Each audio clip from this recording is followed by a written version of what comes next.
Hello student, today we will discuss unit 9 tune for teens નો part second.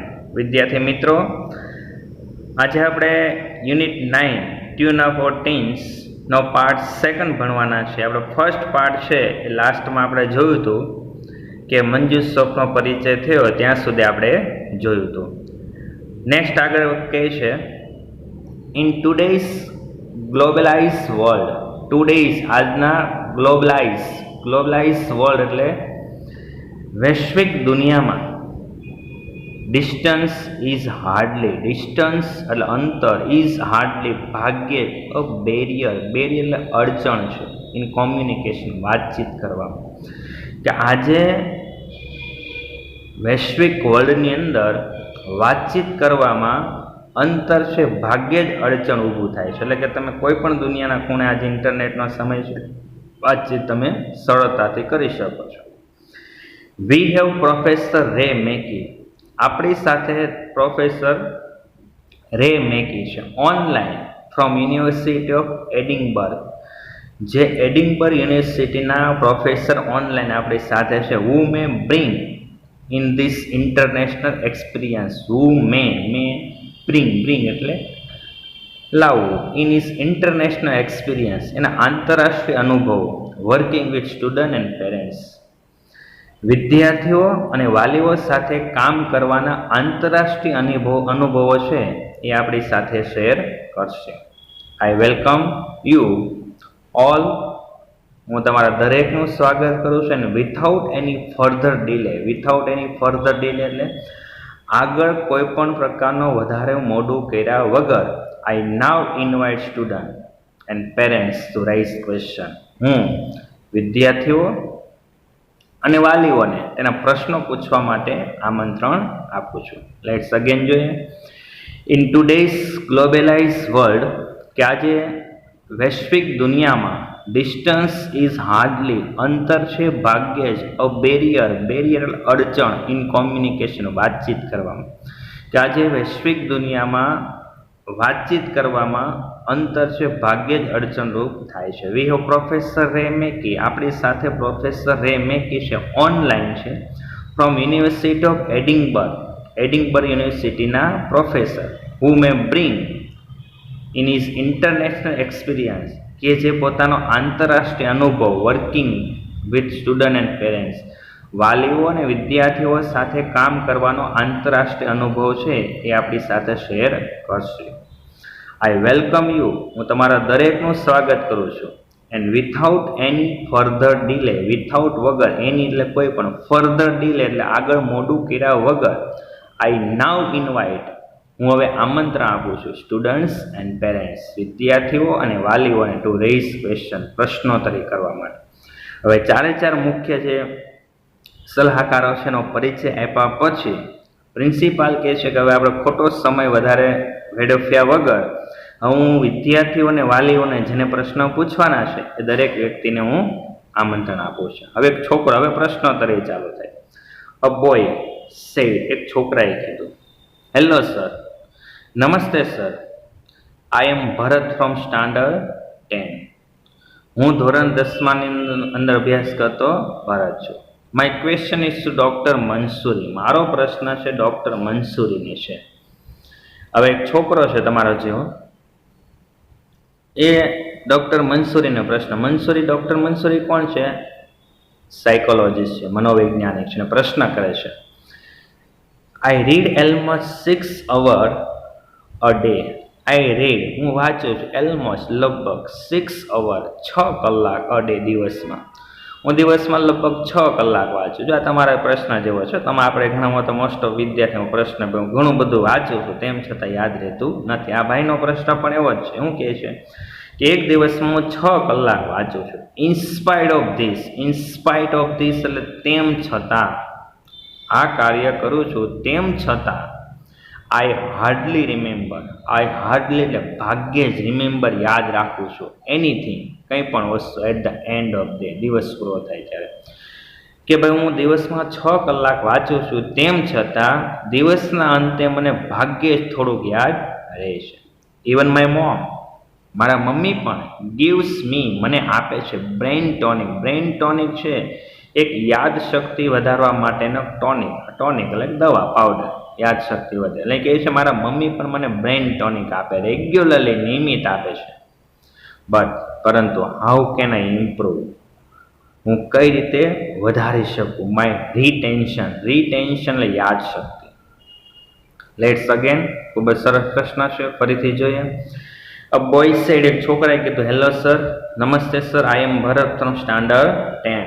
હું ધોરણ 10માં ની અંદર અભ્યાસ કરતો ભરત છું. My question is two doctor Mansuri. મારો પ્રશ્ન છે ડોક્ટર મંસૂરીને છે. I read almost 6 hours a day. હું લગભગ દિવસમાં 6 કલાક વાંચું છું. ઇન સ્પાઇટ ઓફ ધીસ, તેમ છતાં I hardly remember anything at the end of the day. તેમ છતાં દિવસ પૂરો થાય ત્યારે મને ભાગ્યે જ એમાંથી કાંઈક યાદ રહે છે. ઇવન માય મોમ, મારા મમ્મી પણ gives me brain tonic regularly. મારા મમ્મી પણ મને બ્રેન ટોનિક નિયમિત આપે છે. પરંતુ how can I improve my retention, પણ મારી યાદશક્તિ કઈ રીતે વધારી શકું? હવે ડૉક્ટર મંસૂરી જવાબ આપે છે. Doctor Mansuri said, Bharat, you have raised this question, તે આ પ્રશ્ન પૂછો. રેઇઝ એટલે ઉદ્ભવો, આમ તો પૂછવો.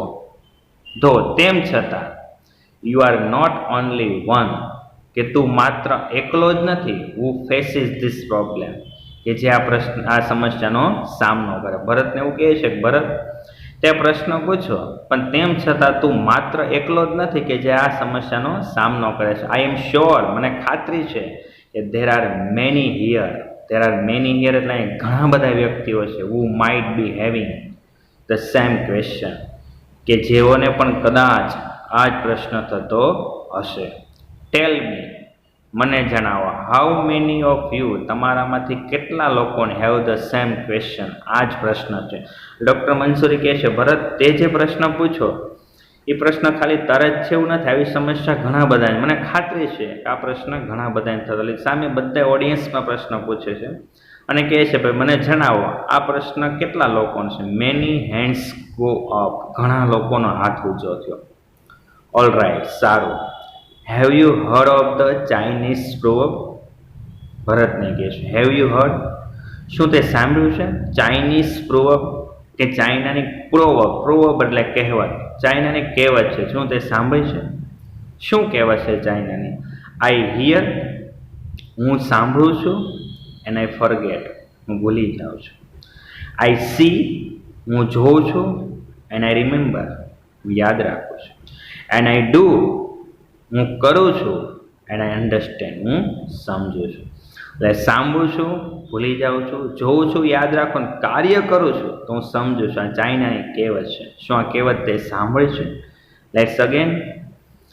ડૉક્ટર મંસૂરી કહે, ભરત, you have raised this question, ને આપણે વચ્ચે લેવાનું, કારણ ગુજરાતી થાય છે તેમ છતાં પણ. You have raised this question, તે આ પ્રશ્ન પૂછ્યો છે. તેમ છતાં you are not the only one, કે તું માત્ર એકલો નથી, હુ ફેસીસ ધીસ પ્રોબ્લેમ, કે આ સમસ્યાનો સામનો કરે છે.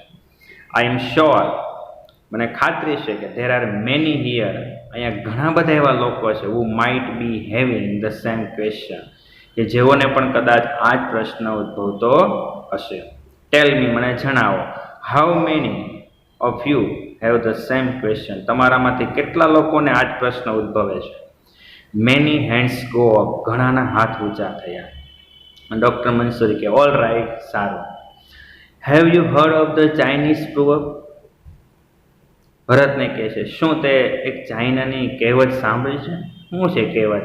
આઈ હિયર એન્ડ આઈ ફોરગેટ, હું સાંભળું છું, ભૂલી જાઉં છું. I C and I remember, હું જોઉં છું અને યાદ રાખું છું. And I do and I understand, અને હું કરું છું અને હું સમજું છું. આ ચાઇનાની કહેવત છે. એટલે કહેવાનું મિનિંગ એમ કે જે કાર્ય કરો ને તમે જાતે સમજી શકો. ભરત કહે છે, આઈ ડોન્ટ અન્ડરસ્ટેન્ડ ધેટ, મને એ સમજાતું નથી. જસ્ટ ટેલ મી, મને માત્ર એટલું જણાવો. વોટ શુડ આઈ ડુ, મારે શું કરવું જોઈએ? સો ડેટ, જેથી કરીને આઈ ડોન્ટ ફોરગેટ, હું ભૂલી ન જાઉં. ભરત શું કહે છે, ભાઈ મને કહેવત નથી સમજાતી, પણ મને એટલું જણાવો મારે શું કરવું જોઈએ જેથી હું ભૂલું નહીં. આઈ ડોન્ટ અન્ડરસ્ટેન્ડ ધેટ, મને એ સમજાતી નથી, જસ્ટ ટેલ મી, મને માત્ર એટલું જણાવો, વોટ શુડ આઈ ડુ, મારે શું કરવું જોઈએ, સો ધેટ, જેથી કરીને આઈ ડોન્ટ ફોરગેટ, હું ભૂલું નહીં. ડૉક્ટર મંસૂરી સેડ, સી, જો, there is no fix method, કે there is no fix method, કે જો ભાઈ કોઈ ચોક્કસ પદ્ધતિ નથી of retention, improving retention, improving એટલે વધારે, રિટેન્શન યાદશક્તિ, કે there is no fix method improving retention, કે તમારી યાદશક્તિ વધારવા માટેની કોઈ ચોક્કસ પદ્ધતિ તો નથી. હાવેવર, તેમ છતાં, you need to identify, you need, તમારે જરૂરી છે, આઈડેન્ટિફાય, ઓળખવું, ધ વેઝ, માર્ગોને, રસ્તાને, ઇન વિચ, કે જેમાં યુ લર્ન, તમે અભ્યાસ કરો છો. તમે અભ્યાસ કરો છો એ તમારે માર્ગને ઓળખવો જરૂરી છે. Let me clarify it, let me clarify એટલે મને તેને સ્પષ્ટ કરવા દો. કઈ રીતે? કે ભાઈ there are different learning style, કે ધેર આર, છે, ડિફરન્ટ, અલગ અલગ, લર્નિંગ સ્ટાઇલ, ભણવાની અલગ અલગ પદ્ધતિઓ છે. યુ લર્ન બાય લિસનિંગ, તમે ભણો છો લિસનિંગ, સાંભળીને, રાઇટિંગ, લખીને, ડ્રોઈંગ, ફ્લો ચાર્ટ, ડ્રોઈંગ એટલે દોરીને, ફ્લો ચાર્ટ એટલે પ્રગતિનો ચાર્ટ, એન્ડ ડાયાગ્રામ્સ, આકૃતિઓ, બાય ડિસ્કસિંગ, વાતચીત દ્વારા, બાય રિફ્લેક્ટિવ થિંકિંગ, ચિંતનાત્મક વિચારો દ્વારા, એન્ડ સો ઓન, વગેરે વગેરે. એટલે કે છે કે ભાઈ યાદશક્તિ વધારવા માટેની કોઈ ચોક્કસ પદ્ધતિ, પણ તમે કયા માર્ગથી અભ્યાસ કરો એ જાણવું જરૂરી છે. ભણવાની અલગ અલગ રીત છે, કે કોઈ ભાઈ સાંભળીને ભણે છે, લખીને ભણે છે, ફ્લો ચાર્ટ દોરે, આકૃતિ દ્વારા ભણે છે, વાતચીત કરે છે, ડિસ્કશન કરે છે, વગેરે વગેરે. યુ નીડ ટુ આઈડેન્ટિફાય, તમારે ઓળખવું જરૂરી છે, વિચ સ્ટાઇલ, કઈ પદ્ધતિ, શૂટ યુ, અનુકૂળ છે તમને, the best for different subject, અલગ અલગ વિષય માટે કઈ શ્રેષ્ઠ પદ્ધતિ તમને અનુકૂળ છે એ જાણવું જરૂર છે. ફોર એક્ઝામ્પલ, ઉદાહરણ જોઈએ, to write an essay, write an essay એટલે નિબંધ લખતી વખતે, યુ બ્રેઇનસ્ટોર્મ આઈડિયા, તમારા મગજના વિચારો, એન્ડ ક્રિએટ અ વેબ, એક ઝાડનું સર્જન કરે છે. ફોલો બાય એરેન્જિંગ, અનુસરો, by arranging the idea logically and constructing meaningful sentence, તમારા તાર્કિક વિચારોને યોગ્ય રીતે ગોઠવો અને અર્થપૂર્ણ વાક્ય બનાવો છો. બાય ડુઈંગ સો, આવું કરીને, you are adopting more than, તમે સ્વીકારી રહ્યા છો એક કરતાં વધારે સ્ટાઇલ, પદ્ધતિઓ લર્નિંગ, શીખવાની, that helps to remember for longer duration, જે તમને લાંબા સમય સુધી યાદ રાખવામાં મદદ કરશે.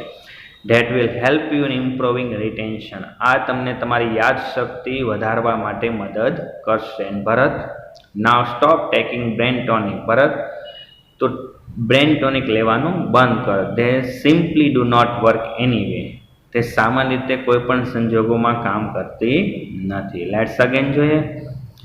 ડૉક્ટર મંસૂરી કહે છે, Bharat, there is no fix method of improving retention, યાદશક્તિ વધારવા માટેની કોઈ ચોક્કસ પદ્ધતિ નથી. હાવેવર, તેમ છતાં, you need to identify the ways in which you learn, કે તમે કઈ પદ્ધતિથી અભ્યાસ કરો છો એને ઓળખવી જરૂરી છે. લેટ મી ક્લેરિફાઈ ઇટ, મને સ્પષ્ટ કરવા દો, કે ભાઈ there are different learning style, અલગ અલગ ભણવાની પદ્ધતિઓ છે. You learn by listening, writing, drawing flow chart and diagrams, by discussing, by reflective thinking and so on. અલગ અલગ પદ્ધતિ, યુ લર્ન, તમે ભણો છો લિસનિંગ, સાંભળીને, રાઇટિંગ, લખીને, ડ્રોઈંગ ફ્લો ચાર્ટ, પ્રગતિનો ચાર્ટ દ્વારા, ડાયાગ્રામ, આકૃતિ દ્વારા, બાય ડિસ્કશન, વાતચીત દ્વારા, બાય રિફ્લેક્ટિવ થિંકિંગ, ચિંતનાત્મક વિચારો, એન્ડ સો ઓન, વગેરે. You need to identify which style shoot you the best for different subject, કે અલગ અલગ વિષય માટે તમારે કઈ પદ્ધતિ અનુકૂળ છે એ તમારે ઓળખવી જરૂરી છે. ફોર એક્ઝામ્પલ, ઉદાહરણ જોઈએ, ટુ રાઇટ એન એસે, નિબંધ લખતી વખતે, યુ બ્રેઇનસ્ટોર્મ આઈડિયા, કે તમારા એક વિચારો મગજની અંદર એક વિચારો ભેગા થાય છે, ક્રિએટ અ વેબ ઝાડનું સર્જન થાય છે. પછી શું કરીએ છીએ આપણે નિબંધમાં? Follow by arranging the idea logically. Follow અનુસરીએ, બાય એરેન્જિંગ ગોઠવીને, આઈડિયા લોજિકલી આ વિચારોને તાર્કિક રીતે ગોઠવીએ છીએ અને કન્સ્ટ્રક્ટિંગ બનાવે છે મિનિંગફુલ સેન્ટેન્સ અર્થપૂર્ણ વાક્ય. બાય ડુઈંગ સો આવું કરીને you are adopting more than one style of learning આવું કરીને તમે એક કરતાં વધારે શીખવાની પદ્ધતિઓ સ્વીકારી રહ્યા. ધેટ હેલ્પ્સ ટુ રિમેમ્બર જે તમને યાદ રાખવામાં મદદ કરશે ફોર લોંગર ડ્યુરેશન લાંબા ગાળા સુધી. That will help you in improving retention આ તમને યાદશક્તિ વધારવામાં મદદ કરશે. ભરત નાવ સ્ટોપ હવે બંધ કરી દે ટેકિંગ બ્રેન ટોનિક યાદશક્તિની દવા લેવાનું બંધ કરો. They simply do not work anyway તે કોઈ પણ સંજોગોમાં કામ કરતું નથી. ઓકે સ્ટુડન્ટ, સેકન્ડ પાર્ટ આપણે અહીંયા સુધી રાખીએ. થર્ડ પાર્ટની અંદર આપણે આગળ જોશું.